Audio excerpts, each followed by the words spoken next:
February 24, 2022. This was the day Ukrainians began to fight for their freedom, for their independence, for their lives and for the lives of their loved ones. The story of a man from Kyiv, who took a risk and broke the law to save his family from multiple shelling, was called, "Sorry, I stole your car. I was saving my family." The man and his family had been hiding in a bunker from rocket fire for a long time. For every Ukrainian, the bunker had already become a second home, and the siren had been a common signal that could sound 2 to 3 times a day. One day, when our hero had once again climbed to the surface to get food for his family, he noticed a car parked nearby. To the man's surprise, the car door was unlocked and the key was in the ignition. Doubt and hope fought in the man at the same time. A hope to save his family. A hope to finally spare his children from hearing gunshots and explosions. But no one could guarantee him that the car had not been booby-trapped. Throughout the war, there had been many instances of Russian invaders booby-trapping Ukrainians' cars. The man turned to his family and looked into their eyes, in which he saw fear and pleading for help.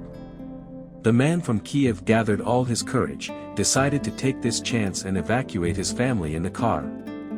After driving down the road of fear, through the rubble and remnants of shells, when all the horror of war was behind him, the man looked into the glove compartment and found there the contact number of the owner of the car. He called him and began the dialogue by saying, "Sorry, I stole your car. I was saving my family." The only thing more amazing than the man's action was the car owner's response. He replied, "Thank God." The owner turned out to be a real hero. He told the man from Kyiv that he had actually owned 4 cars. He had towed his family in one of them, and had filled up the other 3 with a full tank of gas. The owner had left the keys in the ignition, and had driven them to different areas of Kyiv, hoping that somebody would use them for evacuation. He had put his contact number in the glove compartment and, as the owner said, each car had called him back. People had been apologizing, saying they had no choice but to steal someone's car. This story is not only about courage, but also about decency, and the kindness of the Ukrainian people. Someday this man's story and other stories of bravery of our people will be filmed in movies.